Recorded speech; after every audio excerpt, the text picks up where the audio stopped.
अस्सलाम वालेकुम। Website building के कोर्स में आपको खुशामदीद कहता हूँ और आज की इस वीडियो में हम लोग कवर करेंगे एट्रीब्यूट्स को। एट्रीब्यूट्स की तरफ चलने से पहले मैं आपको एक और चीज़ सिखाना चाहूँगा। यहाँ पे जब भी हम लोग वेबसाइट बनाते हैं तो टाइम टू टाइम हमें उसके कोड में एडिटिंग करनी होती है। आप अपने एग्जिस्टिंग कोड में किस तरह से एडिटिंग कर सकते हैं। आइए सबसे पहले वो देखते हैं। मैंने यहाँ पे एक पेज बनाया है जिसका नाम है लेक्चर 5 एट्रीब्यूट्स। अब इसके लिए मैंने कुछ कोडिंग लिखी है। अब अगर मुझे उस कोडिंग में एडिटिंग करनी है तो वो मैं कैसे करूँगा। सिंपली आप क्या करेंगे, ये तो मेरी HTML फाइल है। जैसे ही मैं इस पर डबल क्लिक करूँगा तो मेरे पास जो पेज है वो ओपन हो जाएगा। ये मेरा एट्रीब्यूट्स का जो पेज है वो ओपन हो चुका है, जो कि इस वक्त ब्लैंक है। अब अगर मुझे इसकी कोडिंग ओपन करनी है तो मैं क्या करूँगा, इस पर राइट क्लिक करूँगा, edit with notepad plus plus, या फिर जो आप टेक्स्ट एडिटर यूज कर रहे हैं आप उस पर जाएंगे तो आपके पास जो कोडिंग है वो आ जाएगी। अब इसको हम डिवाइड कर देते हैं इसकी स्क्रीन को, ताकि हमें आउटपुट इजीली यहाँ पे शो हो जाए। ठीक है जी। अब यहाँ पर हम डिस्कस करेंगे एट्रीब्यूट्स को। सबसे पहले कि एट्रीब्यूट्स क्या होते हैं। हमारे पास जो HTML एलिमेंट्स हैं जो कि हमने लास्ट वीडियो में कवर किए थे। आई गेस कि आपको HTML एलिमेंट्स की नॉलेज है। अगर आपने HTML एलिमेंट में एडिशनल इंफॉर्मेशन देनी है तो उसके लिए हम लोग एट्रीब्यूट्स यूज करते हैं। अब सवाल यह है कि एट्रीब्यूट्स को किस तरह से यूज किया जाता है। सबसे पहले आप क्या करेंगे, टैग नेम देंगे। ये एक सिंटेक्स है, उसको फिर अभी हम प्रैक्टिकली भी चेक करेंगे। टैग नेम देने के बाद आपने इसको ये आपने टैग क्लोज कर दी और ये इसकी एंडिंग टैग। ठीक है। अब जो भी हमारा एट्रीब्यूट होता है वो हमारा स्टार्टिंग टैग में ग्रेटर देन से पहले आता है। ठीक है। टैग नेम के बाद आप क्या करेंगे, स्पेस देंगे एंड देन आप नेम लिखेंगे अपने एट्रीब्यूट का। उसके बाद इज इक्वल टू देंगे और डबल कोटेशन देंगे और यहाँ पर आप डबल कोटेशन के अंदर उसकी वैल्यू लिखेंगे। ये हमारे पास बेसिक सिंटेक्स है एट्रीब्यूट को यूज करने का। अब यहाँ पर नेम जो है आपका वो होगा जो कि एट्रीब्यूट का नाम है, और वो एट्रीब्यूट क्या करे वो वैल्यू आप इधर कोटेशन के अंदर देंगे। ये हमारे पास जो तरीका है ये हर जगह पे हर एलिमेंट में एट्रीब्यूट यूज करने का यही तरीका है। ठीक है। अब आइए इसकी जो है रियल टाइम और रियल एग्जांपल देखते हैं। फॉर एग्जांपल मैं एक हेडिंग बनाता हूँ। ठीक है। और इसका जो एलिमेंट कंटेंट है वो हम लिखते हैं हेडिंग 1। अब इसका अगर मुझे एट्रीब्यूट यूज करना है तो वो मैं कैसे लूंगा। सबसे पहले इसका आउटपुट चेक करते हैं। ये हमारा आ गया। अब जब मैं इस पे एरो रख रहा हूँ तो देखें कोई भी इफेक्ट नहीं आ रहे। अभी मैं चाहता हूँ कि जब भी मैं इस हेडिंग 1 पे अपना कर्सर रखूँ तो मेरे पास यहाँ पे इसकी एक्स्ट्रा इंफॉर्मेशन आ जाए। तो उसके लिए हमारे पास एक एट्रीब्यूट है टाइटल नाम का। Title is equals to and double quotation. इसके बीच में आप क्या लिखेंगे, जो आपने लिखना है।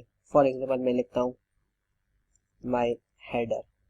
ठीक है जी। सेव करके इसको चेक करते हैं। रिफ्रेश किया और अभी इस पे मैं एरो रखता हूँ। जैसे देखिए मैंने इस पे अपना कर्सर रखा तो ये ऊपर लिखा हुआ है माई हेडर। ये है हमारा एट्रीब्यूट। इसके अलावा एक और एग्जांपल मैं आपको दिखाता हूँ।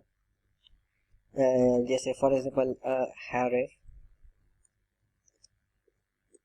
पहले ए देखते हैं। ये जो हमारे पास टैग है इसको हम एंकर कहते हैं। इसकी हम डिटेल बाद में देखेंगे, लेकिन फिलहाल जो है एट्रीब्यूट में आपको दिखाता हूँ कि आप लोग एट्रीब्यूट कैसे यूज कर सकते हैं।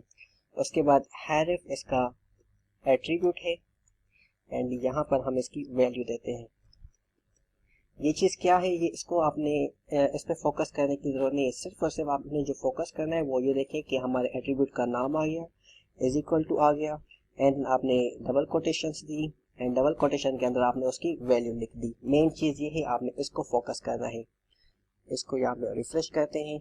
जैसे मैंने इस पर क्लिक किया तो google.com हमारी ओपन हो रही है। ये हमने एट्रीब्यूट की मदद से किया। ये देखिए गूगल ओपन हो चुकी है। इसके अलावा जो है कभी कभार हम लोग डबल कोटेशन की जगह पे सिंगल कोटेशंस भी यूज करते हैं। तो उसकी एग्जांपल मैं आपको एक देने की कोशिश कर रहा हूँ। यहाँ पर मैं बी आर टैग यूज करता हूँ, बल्कि बी आर को अभी छोड़े, इसकी मैं एग्जांपल आपको बाद में दिखाता हूँ।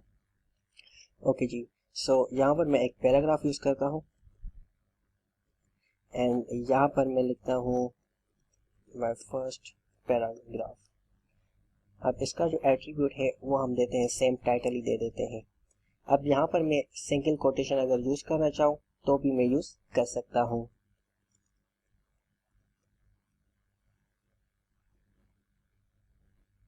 और ये देखिए हमारा जो माय पैराग्राफ है वो बिल्कुल ही परफेक्टली काम कर रहा है।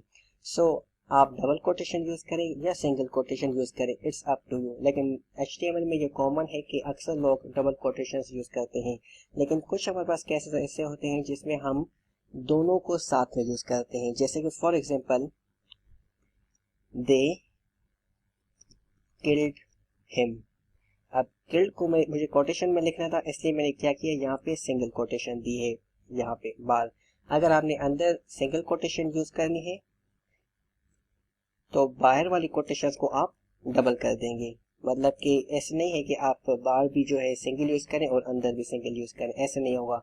बाहर डबल यूज कर रहे हैं तो अंदर आप सिंगल यूज कर सकते हैं, और अगर आप अंदर जो है सिंगल यूज कर रहे हैं तो बाहर आपको डबल यूज करनी होगी। ठीक है, इसको सिंगल करते हैं और इनको हम डबल कर देते हैं, जो कि हमारी एग्जाम्पल थी। आइए इसको चेक करते हैं, और इस पे हम जैसे ही अपना कर्सर रखते हैं तो ये देखिए अंदर जो लिखा है दे किल्ड हिम, और किल्ड जो है हमारा डबल कोटेशन के अंदर है। सो इस पेज को मैं आपको जूम करके दिखाता हूँ ताकि आपको इजीली नजर आ जाए। ठीक है जी, ये देखिए किल्ड जो है हमारा डबल कोटेशन के अंदर है। सो गाइस ये थे हमारे पास कुछ एट्रीब्यूट्स। वैसे तो हमारे पास बहुत सारे एट्रीब्यूट्स थे, वो टाइम टू टाइम हम आगे करते जाएंगे। So guys thank for watching and don't forget to subscribe.